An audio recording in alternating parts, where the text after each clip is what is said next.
Dr. Sharma, Yes, Vanessa. I read somewhere that the history of ancient India had been written by Western scholars and that Hindus don't have a sense of history. So, is that true? Well, you have made two statements. One, whether the history of ancient India has been written by Western scholars, and is that true? And whether Hindus have a sense of history or not. Is that true or false? The first part of it is true, that the history of ancient India, as we know it now, is largely the work of Western scholarship. Not solely, but largely the work of Western scholars. Though one should realize that if there was no sense of history, then how, of ancient Indians, then how would they have left enough materials for the Western scholars to provide a history? So they must have had some sense of history. In any case, let's leave it at that. The statement is substantially true. The second part is contentious. There's a debate around it. And the debate becomes a bit confusing because the sense in which the word is being used, or rather the way in which the expression sense of history being used, can differ. One might use it in the sense that Hindus do not have historical texts of the kind produced by Greek writers or Roman writers in the past. Famous names like Herodotus, Plutarch, Livy, Thucydides.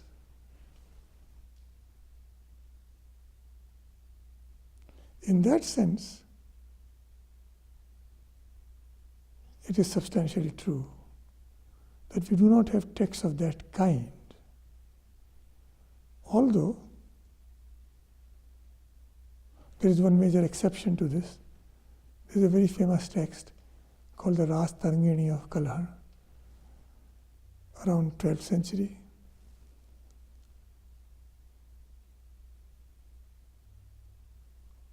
There also you could argue that by that time Islam had arrived in India. Islam has a tradition of historiography. So it could be the effect of Islam. Could be. But there is an alternative explanation also, offered actually by a Western scholar. He found that those parts of India which did not succumb to foreign rule the way some other parts did, still have a tradition of historical archiving. They have historical archives which are missing in those parts which were subdued by foreign invaders. And maybe these records were lost because of the disturbed political conditions. Kashmir is one of those areas which was not immediately affected by these disturbances, as some Himalayan regions or Orissa, Nepal. These places have a tradition of historical records being maintained. But with these qualifications, I think it is substantially true that we do not have narratives of that kind in Hindu literature. But if one uses the word sense of history to mean that the Hindus did not have a sense of recording the achievements or failures, of their political fortunes, then it is probably not quite true, though one can see why this impression would be created. the major form of recording historical events in ancient India was not on paper or parchment, it was on stone. India has about 90,000 inscriptions of a political or historical nature. I don't think this is the case elsewhere in the world.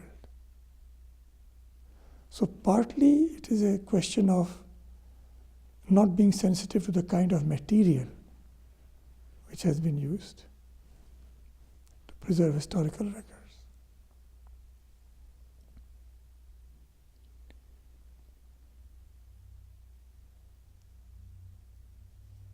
If we take the sense of history in this broad sense,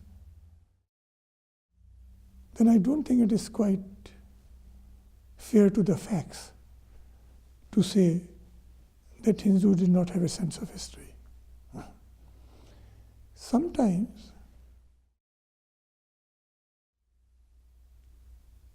cultures do not come up with the best specimens of a certain genre of literature, even though these are very significant civilizations in other ways. For instance, China does not have an epic like the Homeric epics or the Hindu epics. Though it had all the conditions of one, it has an enviable history of literary writings. It has among the longest continuous civilizations in the world. Its main religious tradition, the Confucian, has been much more self-consciously political than the Hindu in some ways, or in manifest ways. And yet, they never came up with epics. And in that sense, it's probably true to say that the kind of history, the kind of history writing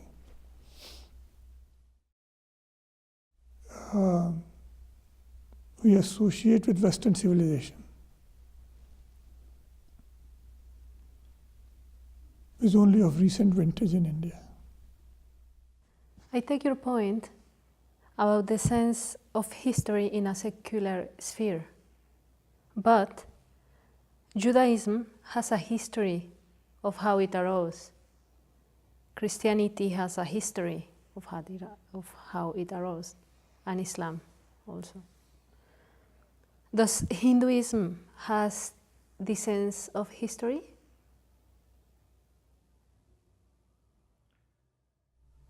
In a sense, you could argue that the Vedas themselves are such a record, because you can see the development of ideas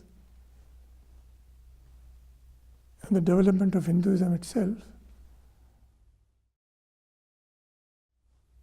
or more properly of Vedic ideas and thoughts, right from the Sanhita portion of the Vedas, Sanhita or mantra portion of the Vedas, through the Brahmana portion, through the Aranyaka portion, to the Upanishads. But this is a modern way of looking at it. In Hinduism's self-understanding, the Vedas were revealed simultaneously, or are revealed simultaneously, periodically. So, what you say is true.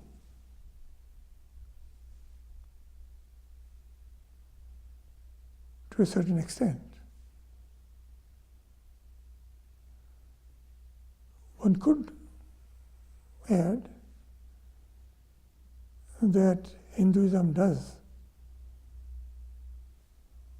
possess a record of how the various incarnations, the avtaras of God took place, when they took place, in what sequence they took place, in what circumstances they took place. Although that chronology may be a rather exaggerated one in terms of our modern ideas.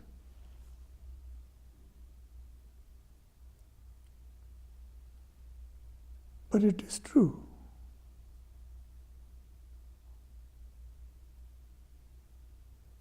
that Hinduism does not accord the same religious or theological significance to history and historical events, especially in terms of its origin.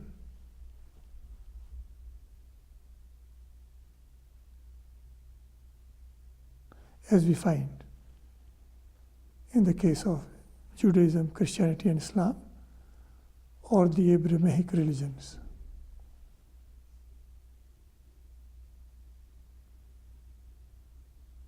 It is actually an interesting point of comparison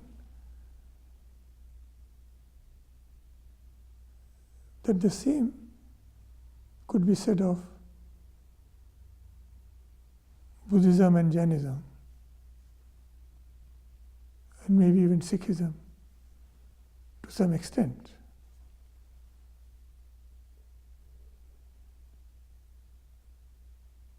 But you see, when you said that could be because these religions,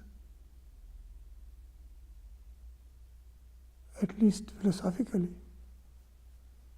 are more interested in causes rather than origins.